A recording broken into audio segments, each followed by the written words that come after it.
ದೂರದಾರನ ಶವ ಹೂತಿದ್ದೀನಿ ಅಂತ ಹೇಳ್ತಾ ಇದ್ನಲ್ಲ, ಶವ ಹೂತ ಜಾಗವನ್ನು ಮರೆತು ಬಿಟ್ನಾ ಅದೇನಾಗುತ್ತೆ ನಿಮಗೆ ಕಾನೂನು ಪ್ರಕಾರ ಹೋದಾಗ, ನಾನು 108 ಶವ ಹೂತಿದ್ದೀನಿ, 100 ಶವ ಹೂತಿದ್ದೀನಿ, 50 ಶವ ಹೂತಿದ್ದೀನಿ ಅಂತ ಒಬ್ಬ ದೂರದಾರ ಹೇಳಿದಾಗ ಅಷ್ಟಕ್ಕೆ ಅಷ್ಟೂ ಶವಗಳನ್ನು ಕಟ್ಟ ಕಡೆ ಜಾಗವನ್ನು ಕೂಡ ತನಿಖೆ ಮಾಡಲೇಬೇಕಾಗುತ್ತೆ ಕಾನೂನು ಪ್ರಕಾರ. ಎರಡು ಅಗದ್ವಿ ಸಿಕ್ಕಲಿಲ್ಲ, 10 ಅಗದ್ವಿ ಸಿಕ್ಕಲಿಲ್ಲ, 15 ಅಗದ್ವಿ ಸಿಕ್ಕಲಿಲ್ಲ, ಇನ್ನು 16 ನಾವು ಅಗಿಯಲ್ಲ ಹೇಳಕ್ಕೆ ಬರಲ್ಲ. ಅವನು ಹೇಳ್ತಾ ಇದ್ದಾನಲ್ಲ ಅಲ್ಲಿ, ಅವನು ಹೇಳೋವರೆಗೂ ಅವನನ್ನೇ ಸುಳ್ಳು ಅಂತ ನಿರೂಪಿಸ್ಬೇಕಾದ್ರೆ ನಾವು ಅವನು ಹೇಳಿರುವ ಕಟ್ಟ ಕಡೆ ಜಾಗದವರೆಗೂ ಅಗಿಯಲೇಬೇಕಾದಂಥ ಅನಿವಾರ್ಯತೆ ಇರುತ್ತೆ. ಅವನು ಚಾಲೆಂಜ್ ಮಾಡ್ಬೋದು, ಸ್ವಾಮಿ ಮರ್ತಿರಬಹುದು, ನಾನು ಎಷ್ಟೋ ವರ್ಷಗಳಾಗ್ಬಿಟ್ಟಿದೆ, ಹೂತಿದ್ದಿದ್ದು ನಿಜ, ಜಾಗ ಸ್ವಲ್ಪ ಕನ್ಫ್ಯೂಸ್ ಆಗ್ತಿದೆ ಸ್ವಾಮಿ ನನಗೆ, ನಾನು ಯಾವಾಗೋ ಧರ್ಮಸ್ಥಳ ಬಿಟ್ಬಿಟ್ಟೆ, ಆ ಜಾಗವನ್ನು ಬಿಟ್ಬಿಟ್ಟೆ 10-15 ವರ್ಷ ಆಗೋಯ್ತು, ನನಗೆ ಸ್ವಲ್ಪ ಕನ್ಫ್ಯೂಸ್ ಆಗ್ತಾ ಇದೆ. ಈಗ ಅಲ್ಲಿ ಏನೇನೋ ಬೆಳ್ಕೊಂಬಿಟ್ಟಿದೆ, ಎಲ್ಲೆಲ್ಲೋ ಗಿಡ ಬೆಳೆದಿರಬಹುದು, ಎಲ್ಲೆಲ್ಲೋ ಮರ ಬೆಳೆದಿರಬಹುದು, ನಾನು ಮರದ ಕೆಳಗಡೆ ಹೋಗ್ತಿದ್ನ, ಆವಾಗ ಮರ ಅಲ್ಲಿರಲಿಲ್ಲ, ಇನ್ನೇನೋ ದೊಡ್ಡ ವೃಕ್ಷ ಬೆಳೆದುಬಿಟ್ಟಿದೆ ಅಲ್ಲಿ, ಇನ್ನೇನೋ ಅಲ್ಲಿ ಗಿಡಗಂಟೆ ಬೆಳ್ಕೊಂಬಿಟ್ಟಿವೆ, ಬೇಲಿ ಥರ ಬೆಳೆದುಬಿಟ್ಟಿದೆ, ಅಲ್ಲಿ ಕನ್ಫ್ಯೂಸ್ ಆಗ್ತಿದೆ ಸ್ವಾಮಿ, ಇನ್ನೊಂದಷ್ಟು ಸ್ಥಳ ಇದೆ, ಅಲ್ಲಿ ಅನುಮತಿ ಕೊಟ್ಟಿದ್ದೆ, ಕೋರ್ಟ್ಗೆ ಅವನು ಹೋಗಬಹುದಾಗುತ್ತೆ. ಹಾಗಾಗಿ ಶವಹೂತ ಜಾಗವನ್ನು ಅವನು ಮರೆತು ಬಿಟ್ಟಿರೋ ಕಾರಣಕ್ಕೋ ಅಥವಾ ಅವನು ಹೇಳಿದ ಜಾಗದಲ್ಲಿ ಶವ ಸಿಕ್ಕಿಲ್ಲ ಅನ್ನೋ ಕಾರಣಕ್ಕೋ ಅವನು ಹೇಳಿರುವ ಕಟ್ಟ ಕಡೆ ಜಾಗವನ್ನು ಅಗಿಯದೇ ಬಿಡೋಕ್ಕಾಗಲ್ಲ, ಬುರುಡೆ ತೋರಿಸ್ತೀನಿ ಅಂತ ಹೇಳಿದಂಥ ದೂರದಾರನಿಗೆ ಇದೀಗ ಒಂದು ಅಗ್ನಿ ಪರೀಕ್ಷೆನೂ ಹೌದು ಅವನಿಗೆ, ಜೊತೆಗೆ ಅವನಿಗೆ ಟೆನ್ಷನ್ ಕೂಡ ಹೌದು. ಅವನು ನಿಜಾನೇ ಹೇಳಿದರೆ ನಿಜವಾದಂಥ ಅಗ್ನಿ ಪರೀಕ್ಷೆ ಎದುರಾಗುತ್ತೆ. ಸುಳ್ಳು ಹೇಳಿದರೆ ಬಿಡಿ, ಸುಳ್ಳು ಹೇಳಿದ್ರೆ 108 ಜಾಗದಲ್ಲಾಗಿದ್ರೂ ಸಿಗಲ್ಲ. ನಿಜವನ್ನೇ ಹೇಳಿದರೆ ಹೂತಿದ್ದಿದ್ದು ನಿಜ, ಇಲ್ಲಿ ಏನೇನೋ ಬೆಳ್ಕೊಂಬಿಟ್ಟಿದೆಯಲ್ಲ, ಈ ಜಾಗವ ಆ ಜಾಗವ, ಅವತ್ತಿನ ವಾತಾವರಣ, ಅವತ್ತಿನ ಸನ್ನಿವೇಶ, ರಾತ್ರಿ ಹೋತ್ನೋ ಬೆಳಗ್ಗೆ ಹೋತ್ನೋ ಮಧ್ಯಾಹ್ನ ಹೋತ್ನೋ, ಮಳೆ ಬರ್ತಾ ಇತ್ತೋ, ಜೋರು ಬಿಸಿಲಿತ್ತೋ, ಮುಸ್ಸಂಜೆ ಆಗಿತ್ತೋ, ಮಿಡ್ ನೈಟಲ್ಲಿ ಬಂದಿದ್ನೋ, ದಾರಿ ಮರೆತ್ನೋ, ಗೊತ್ತಿಲ್ವಲ್ಲ ನಮಗೆ ಗೊತ್ತಿಲ್ಲ. ದೂರುದಾರ ನಿಜ ಹೇಳಿದರೆ ಜಾಗದ ಆ ಕಡೆ ಈ ಕಡೆ ಆಗಬಹುದು, ಅವನು ಹೇಳಿದ ಜಾಗ ಬಿಟ್ಬಿಟ್ಟು ಆ ಕಡೆ ಇನ್ನೆಲ್ಲೋ ಇರಬಹುದು, ಅಥವಾ ಅವನು ಅಷ್ಟು ಜಾಗ ಹೇಳಿದಾಗ ಅಷ್ಟನ್ನೂ ಮರೆತಿರ್ಲಿಕ್ಕಿಲ್ಲ, 1-2 ಆದರೂ ಸಿಗಬೇಕು. 1-2 ಸಿಕ್ಬಿಟ್ರೂ ಕೂಡ ಇದು ರೇಪೇ ಆಗಿಬಿಟ್ಟಿದೆ, ಇದು ಹಾಗೆ ಆಗಿದೆ, ಅದನ್ನು ಹೇಳಕ್ಕೆ ಬರಲ್ಲ.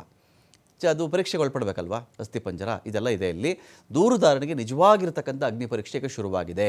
ನೇತ್ರಾವತಿ ಸ್ನಾನ ಘಟ್ಟದ ಸಮೀಪ 2ನೇ ಪಾಯಿಂಟಲ್ಲಿ ಶೋಧ ಕಾರ್ಯ ಅಂತ್ಯವಾಗಿದೆ. ಪಾಯಿಂಟ್ ನಂಬರ್ 1, ಪಾಯಿಂಟ್ ನಂಬರ್ 2 ಎರಡು ಕಡೆಗಳಲ್ಲಿಯೂ ಕೂಡ ಯಾವುದೇ ರೀತಿಯ ಬುರುಡೆ ಆಗಲಿ ಅಸ್ಥಿಪಂಜರ ಆಗಲಿ ಸಿಕ್ಕಿಲ್ಲ. ಎಷ್ಟೇ ಆಗಿದ್ರೂ ಕೂಡ ತಲೆ ಬುರುಡೆಯಲ್ಲಿ ಸಿಕ್ಕಿಲ್ಲ. ಸುಮಾರು 6 ಅಡಿಯ ಗುಂಡಿಯಲ್ಲಿ ಮಣ್ಣು ಬಿಟ್ಟುಬಿಟ್ರೆ ಇನ್ನೇನು ಸಿಕ್ಕಿಲ್ಲ. ಅನಾಮಿಕನ ನಡೆಯಿಂದ ಗೊಂದಲಕ್ಕೀಡಾಗ್ತಾ ಇದೆ SIT. ಆದರೆ ಅವ್ರು ಏನೇ ಗೊಂದಲ ಆದರೂ ಕೂಡ SIT ಕಾರ್ಯಾಚರಣೆ ನಿಲ್ಲಿಸ್ಬಿಡ್ತೀವಿ ಅಂತ ಹೇಳಕ್ಕೆ ಬರಲ್ಲ. 15 ಪಾಯಿಂಟ್ ಮಾರ್ಕ್ ಮಾಡಿದಾರಲ್ಲ, 15ರಲ್ಲಿ 1 ಸಿಕ್ಕರೂ ಓಕೆನೇ, 2 ಸಿಕ್ಕರೂ ಓಕೆನೇ, ಸಿಗದೇ ಇದ್ದರೆ ಮುಂದಿನ ಮಾತು. ಇವನು 100 ಹೇಳ್ತಾನೆ, 1000 ಹೂತಾಕಿದ್ದೀನಿ ಅಂತ ಹೇಳ್ತಾನೆ, ಬಟ್ ಆ ವಿಚಾರದಲ್ಲಿ ಗಮನಿಸಬೇಕಾಗುತ್ತೆ. ಇಲ್ಲಿ SIT ಸಮಯ ತೆಗೆದುಕೊಂಡು, ನೋಡಪ್ಪ ನೀನು ಟೈಮ್ ತಗೋ, ನೀನು ಹೇಳೋದು ನಿಜ ಆದರೆ ಒತ್ತಡ ಹಾಕಲ್ಲ ನಿನ್ನ ಮೇಲೆ, ನಾವು ಚೆನ್ನಾಗಿ ನೆನಪಿಸ್ಕೋ, ಇಲ್ಲಿ ಇದೇ ಜಾಗನ ಹೇಳು. ಸಾಮಾನ್ಯವಾಗಿ ಏನಾಗುತ್ತೆ ನಿಮಗೆ, ಈ ಥರ ಹೂತಿದ್ದಾಗ ಅವ್ನು ನಿಜವಾಗಿಯೂ ನೆನಪಿಟ್ಕೊಳ್ಬೇಕು ಅಂತ ಇದ್ದರೆ ಸಾಮಾನ್ಯ ಕೆಲವೊಂದು ಗುರುತುಗಳು ಅಂತ ಇರ್ತವೆ. ಯಾರೋ ಒಂದಷ್ಟು ಕಲ್ಲು ಇಟ್ಟಿರ್ತಾರೆ, ಅಲ್ಲಿ ಯಾವುದೊಂದು ಕಲ್ಲು ಗುಡ್ಡೆ ಮಾಡಿರ್ತಾರೆ. ಸಾಮಾನ್ಯ ಸಂಸ್ಕಾರಗಳನ್ನ ನಾವು ಗಮನಿಸ್ತೀವಿ. ಕಲ್ಲು ಸಾಕ್ಷಿ ಅಂತ ಕರೀತಾರೆ ಕೆಲವು ಕಡೆ. ಕಲ್ಲು ಸಾಕ್ಷಿ ಅಂದರೆ ಒಂದು ಹೆಣವನ್ನು ಹೊತ್ಕೊಂಡು ಹೋಗ್ತಿರ್ತಾರಲ್ಲ, ಮನೆಯಿಂದ ಸ್ಮಶಾನದವರೆಗೂ ಹೊತ್ಕೊಂಡು ಹೋಗ್ಬೇಕಾದ್ರೆ ಅಲ್ಲಲ್ಲಿ ಒಂದು 2-3 ಕಡೆ ಅದನ್ನು ಇಳಿಸ್ತಾರೆ.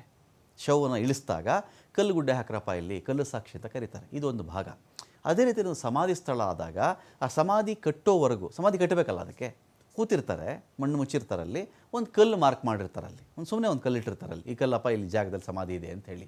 ಇವನಿಗೇನಾದರೂ ಆ ಥರ ಕೂತಿದ್ದ ಜಾಗಗಳಿಗೆ ಸಂಬಂಧಪಟ್ಟಂತೆ ಒಂದಷ್ಟು ಗುರುತುಗಳು ಮಾಡಿಟ್ಟುಕೊಂಡಿದ್ದರೆ, ಕಲ್ಲಿಟ್ಟಿರಬಹುದು, ಒಂದು ಗಿಡ ಅಂತ ನೆನಪಿಸಿಟ್ಕೊಂಡಿರಬಹುದು, ಸೇತುವೆಯಿಂದ 5 ಅಡಿ ದೂರ ಅಂತ ನೆನಪಿಟ್ಕೊಳ್ಳಬಹುದು, ಅವನು ಯಾವುದೋ ಪೊದೆ ಇಲ್ಲಿ ಒಂದು ನಾನು ಹೂತಿದ್ದೀನಿ, ಅಥವಾ ಯಾವುದೋ ಒಂದು ಈಚಲು ಗಿಡ, ಅಲ್ಲಿ ಯಾವುದೋ ಒಂದು ಕಾಯಿ ಬಿಡೋ ಮರ, ಈ ಮರದ ಬಳಿ ನಾನು ಹೂತಿದ್ದೀನಿ, ಈ ಥರ ಅವನಿಗೊಂದು ನೆನಪಿದ್ದಾಗ ನೆನಪು ಮಾಡ್ಕೊ, ನೀನು ಅದನ್ನು ರಿಕಾಲ್ ಮಾಡ್ಕೋ, ಅದನ್ನು ಸರಿಯಾಗಿ ಟೈಮ್ ತಗೋ ನೀನು ಅಂತ SIT ಅವನಿಗೆ ಸೂಚನೆ ಕೊಡ್ತಾ ಇದೆ. ಸದ್ಯ ಪಾಯಿಂಟ್ ನಂಬರ್ 3 ಇಲ್ಲಿ ಶೋಧ ಕಾರ್ಯ ತೀವ್ರವಾಗ್ತಾ ಇದೆ. ಡಿಟೇಲ್ಸ್ಕೊಳ್ಳೋಕೆ ಇದೀಗ ಆದಿತ್ಯ 2ನೇ ಪಾಯಿಂಟ್ನಲ್ಲಿಯೂ ಕೂಡ ಅವನು ತೋರಿಸಿದ್ದಂತಹ 2ನೇ ಜಾಗದಲ್ಲಿಯೂ ಕೂಡ ಬಾಡಿ ಸಿಕ್ಕಿಲ್ಲ. ಅನುಚೇತ್ ಎಲ್ಲಿದ್ದಾರೆ ಈಗ, SIT ತಂಡದ ಅಪ್ರೋಚ್ ಹೇಗಾಗ್ತಾ ಇದೆ ಆ ಭಾಗದಲ್ಲಿ, ಜೊತೆಗೆ ಹಿಟಾಚಿ ಬಳಸುವಂತಿಲ್ಲ ಅಂತ ಮಾಹಿತಿ ಎಲ್ಲ ಬಂದ ಮೇಲೆ ಸುಮಾರು ಎಷ್ಟು ಜನ ಕಾರ್ಮಿಕರಿದ್ದೀಗ ಅಗಿತಾ ಇದ್ದಾರೆ. 3ನೇ ಪಾಯಿಂಟ್ ಈಗ ಎಷ್ಟು ಅಡಿ ಅಗೆಯಲಾಗಿದೆ ಆದಿತ್ಯ, ಏನಾದರೂ ಕುರುಹುಗಳು ಸಿಗ್ತಾ ಇದೆಯಾ ಆ ಭಾಗದಲ್ಲಿ ಅಂತ? ರಮಕಾಂತ್, ಹೌದು, ಧರ್ಮಸ್ಥಳದ ನೂರಾರು ಶವಗಳನ್ನ ಹೂಟಿಟ್ಟ ಪ್ರಕರಣಕ್ಕೆ ಸಂಬಂಧಪಟ್ಟ ಹಾಗೆ ಈಗ ಆಗದಿರುವಂತಹ 2 ಪಾಯಿಂಟ್ನಲ್ಲೂ ಕೂಡ ಏನೂ ಸಿಕ್ಕಿಲ್ಲ.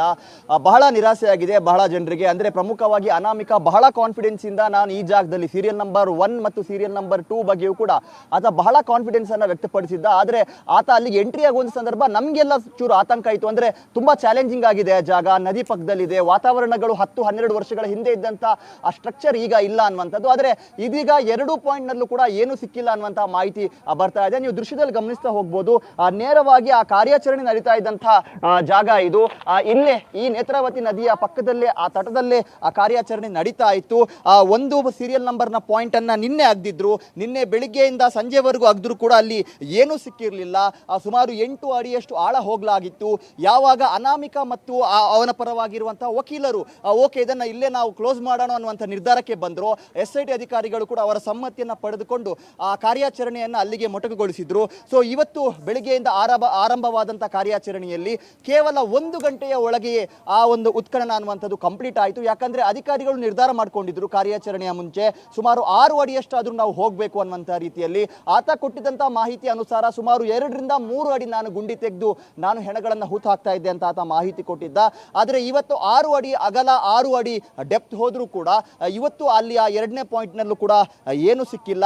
ಒಂದ್ ಕಡೆಯಿಂದ SIT ಅಧಿಕಾರಿಗಳು ಕೂಡ ಆತನಿಗೆ ಬಹಳ ಸಮಯವನ್ನ ಕೊಟ್ಟರು. ಯಾಕಂದ್ರೆ ಇವತ್ತು ನೇತ್ರಾವತಿ ಸ್ನಾನಘಟ್ಟಿಗೆ ಬರುವಂತ ಸಂದರ್ಭದಲ್ಲೂ ಕೂಡ ಆತನಿಗೆ ಟೈಮ್ ಕೊಟ್ಟಿದ್ರು, ನೆನಪು ಮಾಡ್ಕೊಳ್ಳೋಕೆ ಟೈಮ್ ಕೊಟ್ಟಿದ್ರು. ಏನಾದರೂ ಮಹತ್ವದ ಸುಳಿವಿದ್ರೆ, ಏನಾದರೂ ಗುರುತಿದ್ರೆ ಆ ಕುರಿತಾಗಿ ನೆನಪು ಮಾಡ್ಕೊಳ್ಳೋಕೆ ಅವರು ಅವಕಾಶವನ್ನ ಕೊಟ್ಟಿದ್ರು. ಇದಾದ ಬಳಿಕ ಒಳಗಡೆ ಎಂಟ್ರಿ ಆಗುತ್ತೆ. ಎಂಟ್ರಿ ಆದ 1 ಗಂಟೆಯ ಒಳಗೆ ಒಂದು ಸ್ಪಷ್ಟ ಚಿತ್ರಣ ಸಿಗುತ್ತೆ.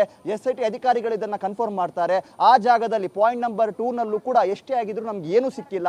ಹಾಗಾಗಿ ಆ ಚಾಪ್ಟರ್ ನ ಕೂಡ ಕ್ಲೋಸ್ ಮಾಡಿ ನಾವೀಗ ಪಾಯಿಂಟ್ ನಂಬರ್ 3 ಹತ್ತ ಹೋಗ್ತಾ ಇದ್ದೀವಿ ಅಂತ. ಈಗಾಗಲೇ ಅಲ್ಲೂ ಕೂಡ ಕಾರ್ಯಾಚರಣೆ ಆರಂಭವಾಗಿ ಸರಿಸುಮಾರು 3/4 ಗಂಟೆಗಳೇ ಕಳೆದಿದೆ. ಈಗ ಕಾರ್ಯಾಚರಣೆಯಲ್ಲಿ ನಡೀತಾ ಇರುವಂಥದ್ದು. ಈ 3ನೇ ಸ್ಪಾಟ್ನಲ್ಲಿ ಏನಾದರೂ ಒಂದು ಪ್ರಮುಖ ಸುಳಿವು ಸಿಕ್ಕಿದರೆ ಅಥವಾ ಸಿಗದೆ ಹೋದರೆ ಇಲ್ಲಿ ಬ್ರೇಕ್ ತೆಗೆದುಕೊಳ್ಳುವಂಥ ಸಾಧ್ಯತೆ ಇದೆ. ಇದರೊಂದಿಗೆ ಈಗ ಪ್ರಣವ್ ಮೊಹಂತಿ ಅವರೇ ಪ್ರಕರಣದೊಂದು ಈಗ ಸದ್ಯದೊಂದು ಪರಿಸ್ಥಿತಿಯ ಗಂಭೀರತೆಯನ್ನು ಅರಿತುಕೊಂಡು ಅವರು ಕೂಡ ಬೆಂಗಳೂರಿನಿಂದ ಈ ಧರ್ಮಸ್ಥಳ ನೇತ್ರಾವತಿ ಸ್ನಾನಘಟ್ಟದತ್ತ ಬರ್ತಾ ಇದ್ದಾರೆ. ಈಗಾಗಲೇ ಅವರು ಬೆಳ್ತಂಗಡಿಗೆ ರೀಚ್ ಆಗಿದ್ದಾರೆ ಅನ್ನುವಂಥ ಮಾಹಿತಿ ಇದೆ. ಬೆಳ್ತಂಗಡಿಯಿಂದ ಅವರು ಈಗ ಈ ವ್ಯಕ್ತಿ ಗುರುತಿಟ್ಕೊಂಡಿರೋದು ಹೇಗೆ ಅಂತ, ಇವನು ಯಾವ ಥರ ಗುರುತು ಹಿಡಿದಿದ್ದಾನೆ ಇದು ಕೂಡ ಮುಖ್ಯವಾಗದ ಕಾರಣ. ಅದು ಯಾವುದೇ ನಗರ ಪ್ರದೇಶಗಳಲ್ಲಾಗಲಿ ಅಥವಾ ಬೆಂಗಳೂರಲ್ಲಾಗಲಿ ಇನ್ನೆಲ್ಲೇ ಆಗಲಿ ಒಂದು 15-20 ವರ್ಷ ಬಿಟ್ಟುಬಿಟ್ಟು ನೀವೊಂದು ರಸ್ತೆಗೆ ಬಂದರೆ ನಿಮ್ಗೆ ಅದು ಏನೋ ಒಂದು ಮಾರ್ಕ್ ಇರುತ್ತಷ್ಟೇ.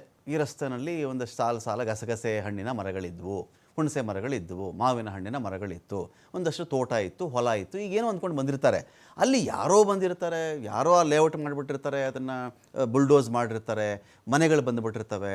ಯಾವುದೇ ಭಾಗದಲ್ಲಿ ಹುಟ್ಟಿ ಬೆಳೆದಂಥ ವ್ಯಕ್ತಿಗೇ ಒಂದು 20 ವರ್ಷ ಬಿಟ್ಬಿಟ್ಟು ಆ ಜಾಗಕ್ಕೆ ಬಂದರೆ ಅವ್ನು ಕನ್ಫ್ಯೂಸ್ ಆಗಿಬಿಡ್ತಾನೆ, ಇಲ್ಲಿ ಏನೇನೋ ಇತ್ತಲ್ವ, ಏನೇನೋ ಆಗಿಬಿಟ್ಟಿದ್ದಿಲ್ಲ ಅಂಥೇಳಿ.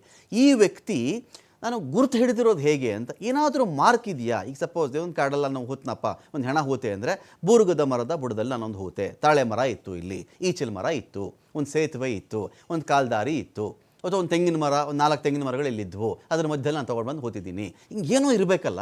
ಆ ಥರದ ಆಧಾರದ ಮೇಲೆ ಹೇಳ್ತಾ ಇದ್ದಾನೆ.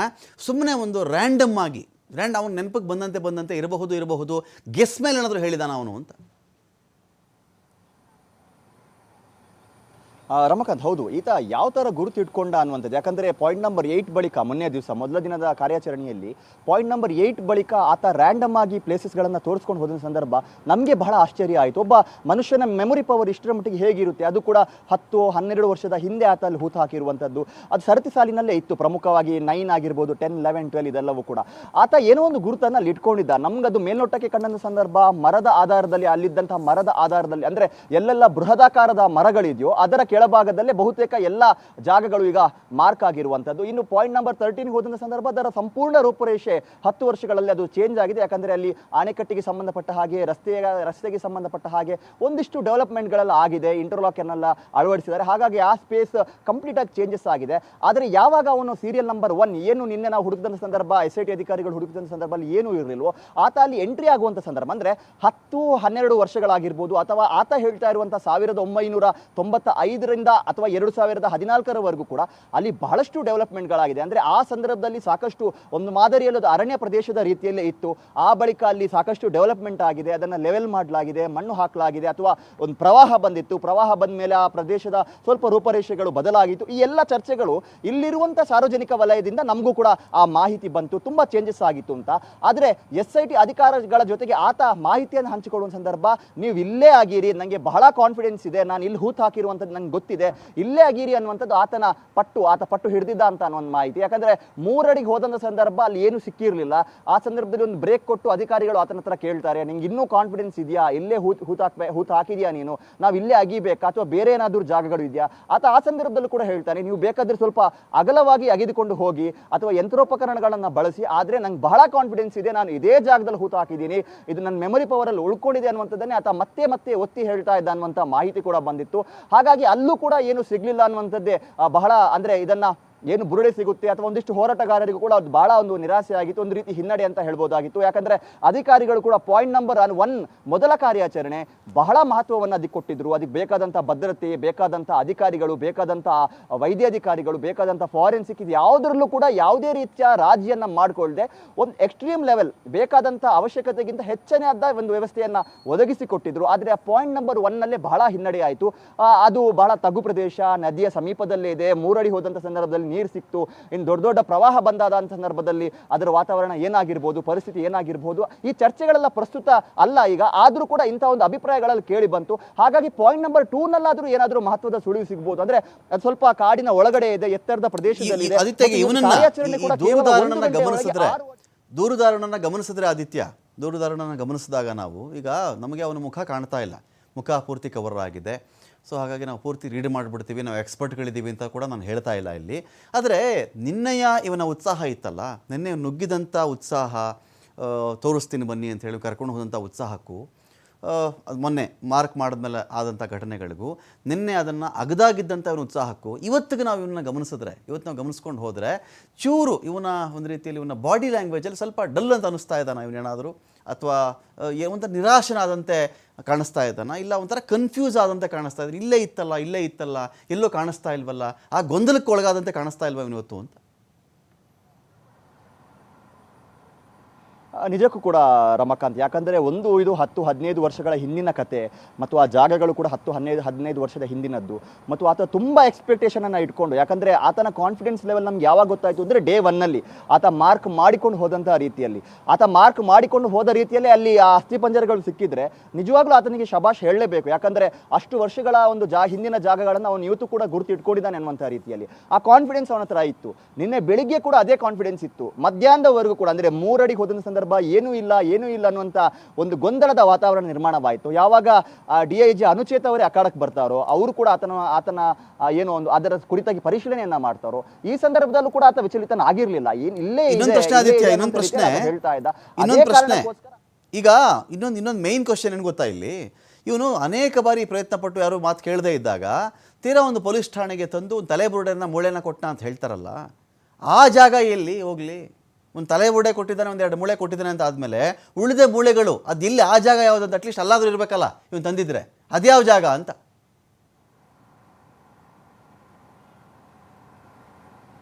ಎಸ್ ರಮಕಾಂತ್, ಇದೇ ವಿಚಾರ ಇರುವಂಥದ್ದು. ಡೇ 1ನಲ್ಲೂ ಕೂಡ ನಾವು ಇದೇ ಅನ್ಕೊಂಡಿದ್ವಿ, ಅಂದರೆ ಆತನನ್ನು ಆ ಜಾಗಕ್ಕೆ ಮೊದಲಿಗೆ ಕರ್ಕೊಂಡು ಹೋಗ್ತಾರೆ, ಅಲ್ಲಿ ಮಹಜರು ಪ್ರಕ್ರಿಯೆಗಳೆಲ್ಲ ನಡೆಯುತ್ತೆ, ಆ ಬಳಿಕ ಇದಕ್ಕೆ ಸಂಬಂಧಪಟ್ಟ ಹಾಗೆ ಪಾಯಿಂಟಿಂಗ್ ಪ್ರೊಸೆಸ್ ಎಲ್ಲ ನಡೀಬಹುದು ಅಂತ. ಆದರೆ ಅಧಿಕಾರಿಗಳು ನೇರವಾಗಿ ಈ ಜಾಗಕ್ಕೆ ಹೋಗ್ತಾರೆ, ಅಂದರೆ ಈ ಹಿಂದೆ ಎಲ್ಲೆಲ್ಲ ಆತ ಹೂತಿದ್ನೋ ಆ ಜಾಗಕ್ಕೆ ಹೋಗಿದ್ದಾರೆ, ಅಲ್ಲಿ ಮಾರ್ಕಿಂಗ್ ಪ್ರೊಸೆಸ್ಗಳನ್ನೆಲ್ಲ ಮಾಡಿದ್ದಾರೆ. ಈ ನಡುವೆ ಉಳಿದುಕೊಂಡಿರುವಂಥ ಪ್ರಶ್ನೆ, ತುಂಬ ಕಾನ್ಫಿಡೆಂಟ್ ಆಗಿ ಆತ ನಾನು ಮಾಡಿರುವಂಥ ಆರೋಪ ನಿಜ ಅನ್ನೋದನ್ನು ಪ್ರೂವ್ ಮಾಡೋದಕ್ಕೋಸ್ಕರ ಒಂದು ಜಾಗದಿಂದ ಕಳೆ ಬರಹ ತಂದಿದ್ದ, ಅದರ ಕತೆ ಏನು ಅನ್ನುವಂಥದ್ದೇ. ಆದರೆ ಈವರೆಗೂ ಬಂದಿರುವಂತಹ ಮಾಹಿತಿ ಪ್ರಕಾರ FSL ವರದಿಗೋಸ್ಕರ ಒಂದು ಕಾಯುವಿಕೆ ಅನ್ನುವಂಥದ್ದು ಆಗ್ತಾ ಇದೆ. FSL ವರದಿ ಬಂದ ಬಳಿಕ ಆತ ತೋರಿಸಿದಂತಹ ಜಾಗ ಅಥವಾ ಆತ ಹೇಳಿರುವಂತಹ ಜಾಗದ ಮಣ್ಣು ಮತ್ತು ಈಗ FSL ಅಲ್ಲಿರುವಂತಹ ವರದಿಯ ಒಂದೇನು ವರದಿ ಬರುತ್ತೋ ಫಲಿತಾಂಶ, ಅದೆಲ್ಲವೂ ಕೂಡ ಮ್ಯಾಚ್ ಆಗುತ್ತಾ, ಇದಕ್ಕೋಸ್ಕರ ಒಂದು ವೇಟಿಂಗ್ ನಡೀತಾ ಇದೆ ಅನ್ನುವಂಥ ಒಂದು ಮಾಹಿತಿ ಕೂಡ ಇದೆ. ಎಲ್ಲರೂ ಕೂಡ ಅದೇ ಕಾನ್ಫಿಡೆನ್ಸ್ ಅಲ್ಲಿ ಇದ್ರೂ ಕೂಡ ಆತ ಒಂದು ಕಡೆಯಿಂದ ತೆಗೆದುಕೊಂಡು ಬಂದಿದ್ದಾನೆ, ಹಾಗಾಗಿ ಬಹಳ ಕಾನ್ಫಿಡೆಂಟ್ ಆಗಿದ್ದಾನೆ, ಅದು ದಟ್ಟ ಕಾಡಿನಿಂದ ಆತ ತೆಗೆದುಕೊಂಡು ಬಂದಿರುವಂಥದ್ದು ಅನ್ನುವಂಥ ಒಂದು ಮಾಹಿತಿ ಇತ್ತು.